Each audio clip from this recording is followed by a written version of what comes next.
Hey guys, so we're coming here to you today to talk about foam rolling and some other tools that you can use for recovery purposes. What is the main couple benefits of foam rolling, Melissa? So for foam rolling, it can be used as a warm-up or it can be used post-workout. So really good at getting the blood flowing to the muscles, especially before a workout. It also is a good just recovery tool. So like I said, decrease soreness time. So if you had a really hard workout, use that foam roller after that session or before your next session just to help with those sore muscles. Simple as that. I never knew it. All right, so what we're gonna do is we're gonna talk about different areas to foam roll, just give a quick tutorial, and then also give you different tools that you can use for foam rolling. Also, if you don't have a foam roller at your house, totally fine. We can give you some different household items that you can use. All right, so we're gonna start with our upper back. So we're just gonna start at the top of the body and kind of work our way down and then to the front side. So upper back, great way to release that T-spine, that thoracic spine. So you want to lift your hips up, make sure that that foam roller is just below the shoulder blades. So for this one, you're just gonna roll back and forth and just kind of that top range there. Make sure you don't go onto the neck. And as you can see, Cody has his arms crossed. That's really gonna help just open up that back just so you can get that whole movement there. Also, another way of doing this one is that you can even actually hands behind the head, and then notice how he's getting a little bit of thoracic extension there, which is okay. You might get some pops here. That is totally normal. Like Rice Krispies. Like Rice Krispies, absolutely. All right, so an appropriate time for foam rolling, honestly, I would say, depending on how sore the area is, probably spend about 30 seconds to a minute on one area is probably a good amount of time, unless you're super sore and need to spend more time. All right, can I drop down there and get a turn? Oh yeah, absolutely. All right. All right, next up, we're gonna look at rolling the lats. So again, like she said, about 30 seconds to a minute per side, the lats in particular. We're gonna start just underneath the armpit there. I like to take this hand and either place it up as such, or you can place it behind your head, whatever is easier. On the floor is fine as well. From that position, you're gonna kind of use your elbow and your foot. You can either roll up and down, or you see this flossing technique Melissa's using right here. Generally, I start with rolling up and down, and then I'll floss a couple times or rotate that hand down towards the floor when I find a spot that's particularly knotted up or just really, really tight. So we all have those different areas in our bodies. You can call them hot spots. Once you find them in this area, it's really easy to break them up, loosen them up by moving that hand. And again, since we have lats on each side, we would spend about 30 to 60 seconds on one, 30 to 60 seconds on the other. All right. Beautiful. How about them glutes?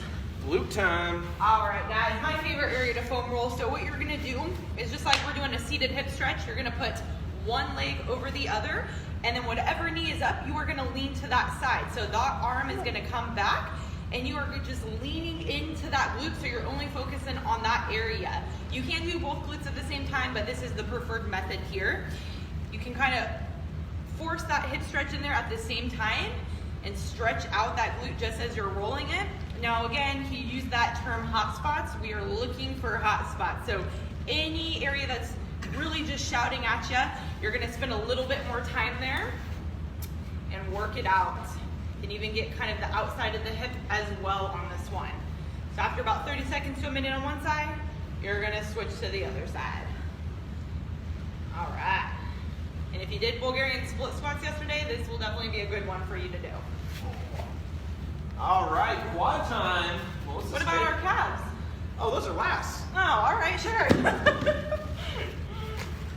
All right, so getting into kind of a plank position with your quads draped over the roller here. You can either isolate these one at a time or go both, using your forearms to pull that roller towards your knees and then back up towards your hips. If you've been in training with us for a little while, you remember those body saw type exercises. It's a very similar motion. So if we're going, she's in pain, that's why I'm laughing. Not in pain in a bad way, just a lot of feedback from that roller. If we find some of those hot spots, what does the flossing technique look like on this guy? One ankle kicking back up towards the rear end, and then pushing the toes down towards the floor. There are lots of different spots in your quads you can utilize that technique for.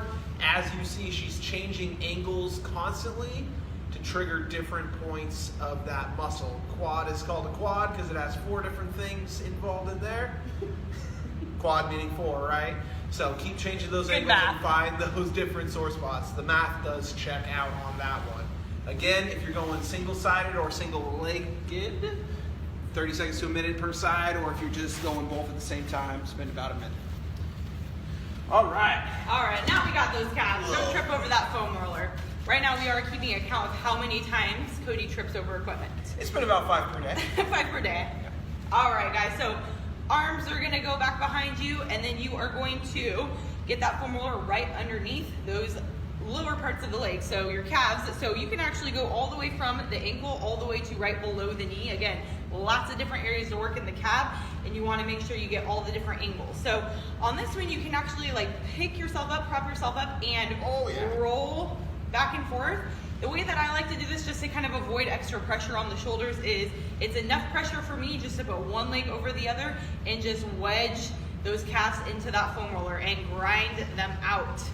So just to give you a little extra tip here, if you do have issues with squatting, it is possible that maybe your ankles or your calves are the problem here. So doing something as simple as foam rolling your calves could really help with that mobility, especially in the ankles and the calves there.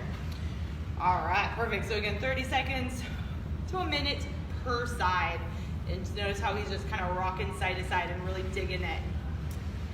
Hello, baby cows. All right, guys, so those are the main areas we're going to focus on with the foam roller.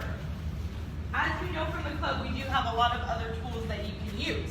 So we have our tiger tail, and then we have our lacrosse ball. So only issue with the the tiger tail is that you only can get certain areas by yourself. But say, for example, the shoulders, the upper back, you might need some assistance from maybe a loved one or something. So the simplest area to foam roll with the tiger tail, and again, household item you can use for this one, it's just a rolling pin. If you don't bake a lot, just pull that sucker out and use it as a foam roller. All right, guys, so you're just going to, basically, as a client once told me, roll the dough out.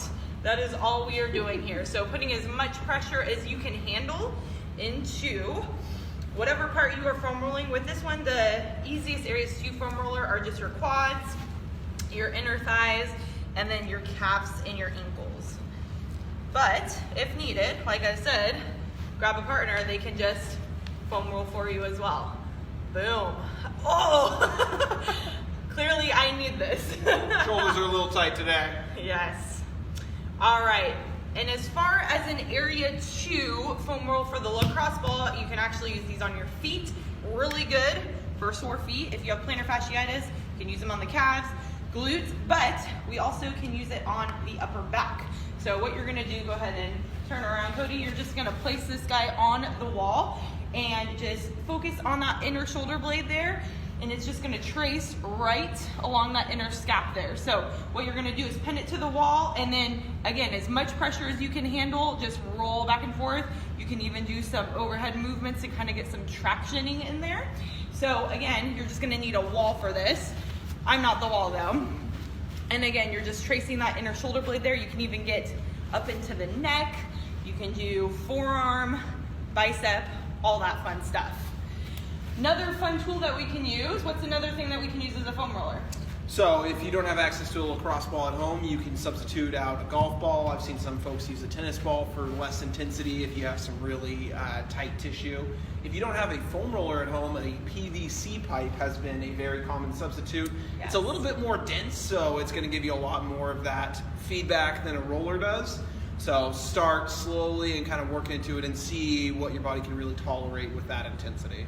Yeah, well, I think that about wraps up foam rolling, and let's roll on out of here. yes, we're rolling out.